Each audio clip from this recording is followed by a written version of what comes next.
The first job probably is not going to be glamorous. What you have to realize is that the first job is just that. It's your first job. In the path that life takes you, you can look at this kind of dream on the hill kind of position or industry that is sexy and cool, and not all jobs are like that. In this current world, your dream job might be what you're hired to do, but it might not exist in 3 years, or it might be so much more expanded, it's not your dream job anymore. I don't think it's very realistic immediately to find your dream job for a couple of reasons. One, odds are your dream job is much higher in salary than you should expect, and it's maybe a lot higher in responsibility than the company is willing to give. I think a lot of students do think that they can get their perfect job, or they should be making more money, or why aren't they running the company? It just takes a while. It takes some maturity, and it takes time and experience. Wherever you are in your job search, perfect is not the word you should be looking for coming out of your undergraduate degree or your graduate degree.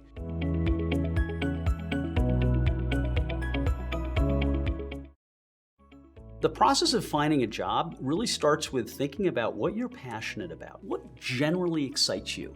What are the types of things that, given a choice, you would do this versus doing that? Get a job in an area that is of interest to you and that you see the potential for forward growth. You want to be able to, while you're going through the process of finding that perfect job, be humble enough to take that lesser job. I would encourage you that when you take your first job, unless it is an incredibly bad situation, that you stick it out. The reality is you've got to put your time in. It just takes time. I mean, there's a certain amount to be said, a lot to be said for just life experience. There are certain things you just can't learn from school. What you might actually find when you actually get to working is that while you thought this was the path you wanted to go down, by actually being in work environment and seeing what other people did and learning from other people, you may find that your passion is somewhere else. It's also important to not forget to keep all of your options open, because you just never know. Be open and receptive to any of those opportunities, because sometimes it's the untraditional jobs or industries that turn out to be the most lucrative and the most fun.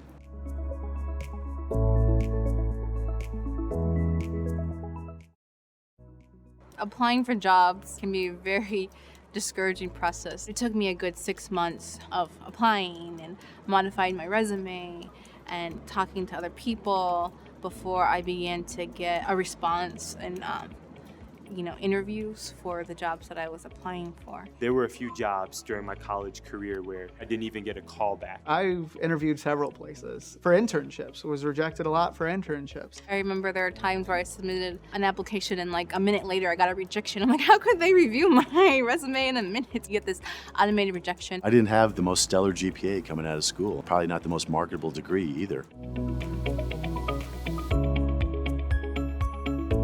So I really had my work cut out for me, and what I had to do was share with them that at the core, I leveraged one of my inner strengths, which was communication and my ability to speak to people. And so I said, hey, you can look at my GPA and say that is a body of work, what I am, but it's not who I am. That's one piece of it.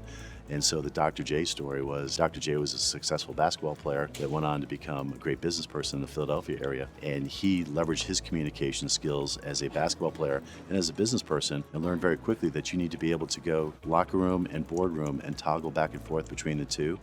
And I used that story in my interview, and it resonated with, it just so happened that the recruiter was a basketball fan, and he appreciated that story because, again, so often recruiters are not looking for the kid that's at the top of his class, but the kid that has the highest potential. And so drafting and recruiting for not where you are today, but where you could be, they're looking for upside. And you shouldn't get discouraged because what you don't know is behind the scenes. Sometimes they already have a candidate in mind. I think recognizing that there are other job opportunities out there. So just because you don't get this job that seems like a perfect fit, maybe, kind of reflect on it for a night, but then that next morning, getting up and going on whatever job search tool that you use and looking for other positions. It's kind of proven throughout my life. I know this is cliche, but when one door closes, another truly opens. Keeping your end goal in mind is very important, and really striving towards that regardless if you're getting the results that you're hoping for or wanting at that point in time. It took me a while to understand that and just respect that not everything goes your way. And sometimes you have to have a plan B or a plan C, plan D. The need for resiliency is so important, and not just for applying for jobs, but just a life skill. From like a resilience of finding a job too. I put every effort, as much much effort into getting hired one place as I did another until they told me no. I assumed the answer was maybe. I applied, and like I said, the maybe was still there, and I was persistent to get that. Go get it. If you think it might be a pathway to your dream job, then why on earth would you not? Persistence. It really is a key to being able to find a job. My advice is just to keep applying, and you could apply to 100 applications before you get that first call for interview.